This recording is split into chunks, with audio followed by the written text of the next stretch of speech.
Praise the lord. ఈరోజు చేపల పులుసు చేసుకుందామండి. చేపల పులుసుకి కావాల్సినటువంటి ఒక పెద్ద వెడల్పాటి గిన్నె పెట్టుకొని స్టవ్ మీద అది వేడెక్కిన తర్వాత దానిలోకి కావాల్సినటువంటి నూనె, వేరుశనగ నూనె అయితే చాలా బాగుంటుందండి టేస్ట్. కాబట్టి వేరుశనగ నూనె కొంచెం ఎక్కువ నూనె పడుతుంది చేపల వేపుడులోకి. దానిలోకి చిటికెడు మెంతులు, అలాగే ఒక స్పూను ఆవాలు వేసుకుందాం. ఇవి వేగిన తర్వాత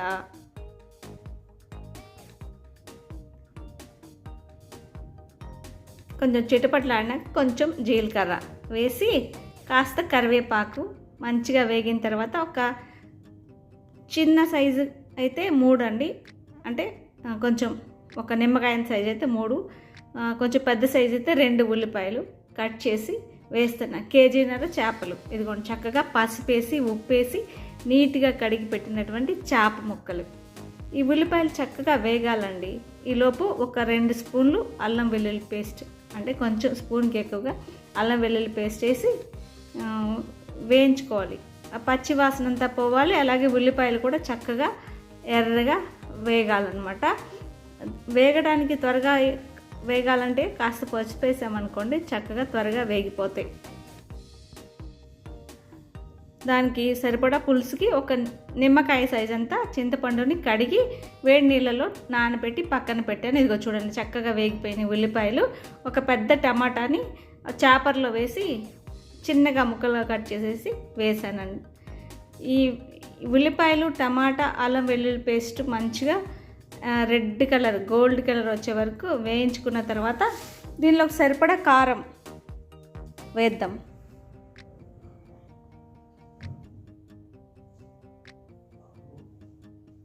మీ రుచికి సరిపడా మీరు కారం వేసుకోండి. నేనైతే 1.5, దాదాపు 2 స్పూన్లు కారం వేసాను. మీకు ఎంత కావాలో అంత కారం వేసుకోండి. ఆ తర్వాత చింతపండు రసం పిండి ఈ పులుసు పోద్దాం కూరలో. ఈ చింతపండు రసం ఈ కూరలో పోసిన తర్వాత కొంచెం నీళ్ళు వేద్దామండి. ఎంత పులుసు కావాలో మీరు అంత నీళ్లు కలుపుకోండి. తర్వాత పచ్చిమిరపకాయలు, మీకు కావాల్సిన పచ్చిమిరపకాయలు, కారానికి సరిపడా పచ్చిమిరపకాయలు కట్ చేసి వేస్తున్నాను. అలాగే దీనిలో కావాల్సిన ఉప్పు వేస్తున్నానండి. వేసి ఒకసారి కలిపేసి మూత పెట్టేద్దాం. అలాగే దీనిలో కావాల్సిన చిన్న మసాలా తయారు చేసుకుందాం. ఒక 2 స్పూన్లు ధనియాలు, 1 స్పూను ఆవాలు, 1 స్పూను జీలకర్ర దోరగా వేయించుకొని పొడి చేసుకోవాలండి. చూడండి, 1 స్పూన్ ఆవాలు, 1 స్పూన్ జీలకర్ర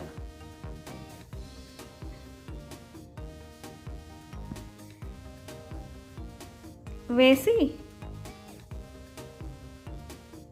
దోరగా వేయించుకొని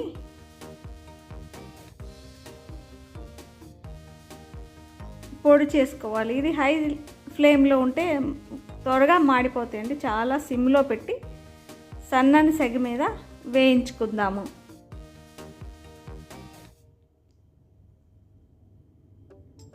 ఈ మసాలా వల్లే కూర చాలా రుచి వస్తుందండి. అలాగే మంచి వాసన వస్తుంది. దీన్ని పౌడర్ చేసి పక్కకు పెట్టుకుందాం. ఇప్పుడు పులుసు ఎలాగుందో ఒకసారి చూద్దాం. చూడండి, చక్కగా మరుగుతూ ఉంది పులుసు. ఇప్పుడు దీనిలో మనం కడిగి పెట్టుకున్నాం కదండి శుభ్రంగా చేప ముక్కలు, వాటిని పులుసులో వేద్దాం.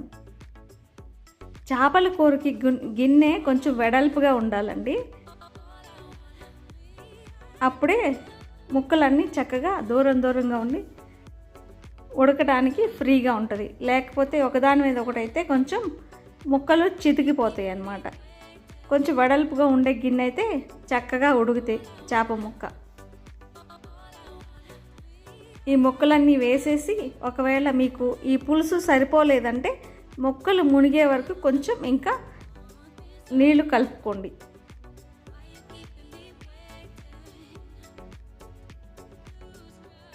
ముక్క మునిగితేనే చేప చక్కగా ఉడుకుతుంది. కాబట్టి ముక్కలు మునిగే వరకు నీళ్లు కలపాలి. మీకు సరిపడినంత పులుపు నీళ్ళు వేసుకోండి. చూడండి, మాకైతే ఈ పులుసు సరిపోయింది. నేను మూత పెట్టి సన్నని సెగ పైన ఉడకనిస్తున్నాను కొంచెం సేపు. చూడండి, చక్కగా మరిగిపోతున్నాయి ముక్కలన్నీ, ఉడికి మంచి వాసన వస్తూ ఉంటుందండి. కాసేపు ఉడకబెడదాం సిమ్లో. అలాగే ఒకసారి ఉప్పు కారం చూసుకొని, మీకు తక్కువైతే కనుక ఉప్పు తగ్గిందో కారం తగ్గిందో ఏది తక్కువైతే అది కలుపుకోవచ్చండి. ఈ పులుసుతో పాటు ఆ కారం కూడా ఉడుకుతుంది, పులుసు కూడా మంచిగా కలిసి ఉడికి చక్కని రుచి వస్తుంది. అలాగే చేప ముక్కల్ని గరిటెతో ఎప్పుడు కలుపుకూడదండి. చక్కగా ఇలాగా ఒక గుడ్డతోటి గిన్నెని పట్టుకుని అట్లా కలుపుతూ ఉండాలి. గరిటెతో కలిపితే ఏమవుతుందంటే ముక్కలు విరిగిపోతాయి. కాబట్టి గుడ్డతోనే కలుపుదాము ఎప్పుడైనా. ఈ లాస్ట్ స్టేజ్లోకి వచ్చిన తర్వాత మనం పౌడర్ చేసి పెట్టుకున్నాం కదండి, ధనియాలు, ఆవాలు, జీలకర్ర, ఆ పౌడర్ వేద్దాము. ఈ పౌడర్ కూడా చక్కగా కూరలో కలిసి కొంచెం సేపు ఉడకాలి.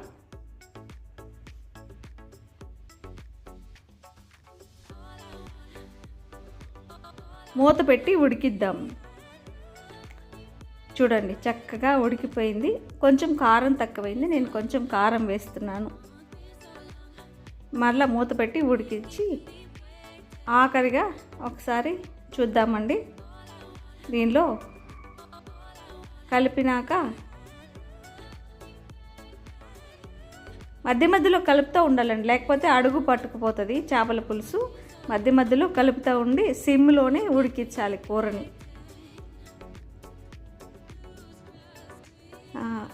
ఈ పులుసు అంతా చాలా వరకు ఎగిరిపోయిందండి. మీకు ఎంత పులుసు కావాలో అంతవరకు ఎగరపెట్టుకొని ఆఖరిలో దీనిలో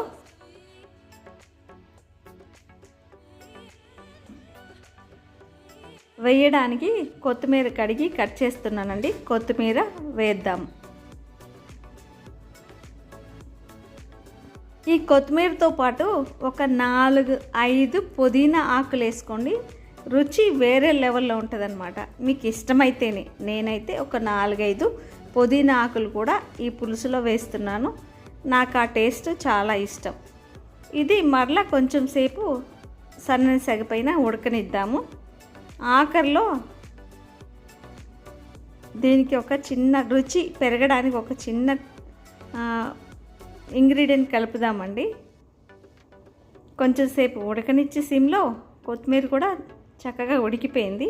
ఇప్పుడు దీనిలోకి మనం ఇంట్లోనే తయారు చేసుకున్నటువంటి ఒక వస్తువు, అదేనండి ఏదో కాదు, వెన్నపూస. మన ఇంట్లో చేసుకుంటాం కదా, ఆ వెన్నపూస ఒక 1/2 స్పూను లేకపోతే 1 స్పూను కలిపేసి ఆ సన్నని సెగపైన ఉడకనిచ్చి కాసేపు మూత పెట్టేయండి. ఇప్పుడు ఎంతో రుచికరమైనటువంటి చేపల పులుసు తయారైపోయిందండి. స్టవ్ ఆఫ్ చేసేసి గిన్నెలోకి తీసుకుందాం కూరని. చూడండి ఎంత చక్కగా ఉందో కూర. మీకు నచ్చిందా? మీకు నచ్చితే కనుక కామెంట్ చేయండి, సబ్స్క్రైబ్ చేయండి, లైక్ చేయండి. Thank you for watching.